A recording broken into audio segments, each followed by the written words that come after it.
Sticking with the mail, and Ben, do you buy into Shamima Begum's sob story? It's tricky, isn't it? It's tricky. I knew you were going to say that. You pinko. Well, no, I mean, I've had 15-year-old daughters, and they did some fairly questionable things. One of them, I seem to remember, dyed her hair orange, and the other one pierced her nose. But neither of them came anywhere near running away to Syria and joining ISIS. When I was 15, I was massively into music, so I would spend most of my time I'd spend my pocket money on records, so I was just obsessed by music, whereas Shamima wanted music outlawed, you know, so I think she's got a very different sort of teenage experience to mine. I guess one thing you can't fault Shamima Begum is her ambition. You know, was she imagining herself in a book group or, you know, a knitting circle as a teenager? No, international terrorism. You know, she set her sights pretty high. And a bit of travel.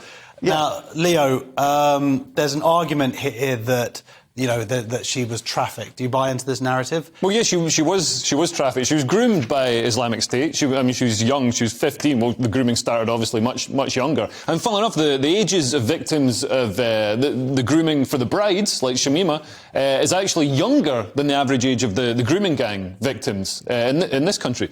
So, and also talking about this country created her. She's not from overseas. She was radicalised in this country, and it shows the failure of our approach to multiculturalism. I mean, it's great to have multiculturalism when you don't get 15-year-old girls being radicalised and joining ISIS, but if that is part of the culture, you know, the state, society needs to step in and fix it. I mean, the only issue with this specific, I mean, I think we are responsible for what happened to her, and I think it's a tragedy for her and for the country and for people in Syria.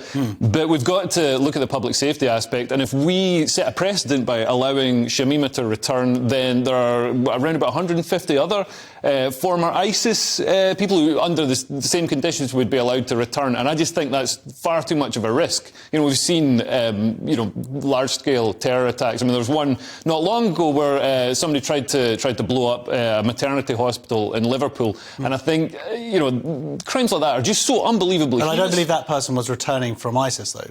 Was he? But radicalised a different way. But it's the same ideology. So we can't. No, of course. And funnily enough, he was here as an asylum seeker. So it's part of the. But I mean, it's an interesting point. But the reality is that already a lot of people who were part of ISIS have already come back to this country, and they have maintained. Why have they managed to keep their passports and still be British citizens, and she has not? I don't know. OK, well, let's move on. I don't know. I mean, it's just, I don't know. There seems like some hypocrisy, like why she is not allowed and some people were allowed back. She got too famous. Is that what it is? Yeah. She's brought down by fame. She's had a glow-up. You know, she looks good now. She had a glow-up instead of a blow-up. And, yeah, I mean, I think, if she moves back, she looks like a wag. That's the sort of...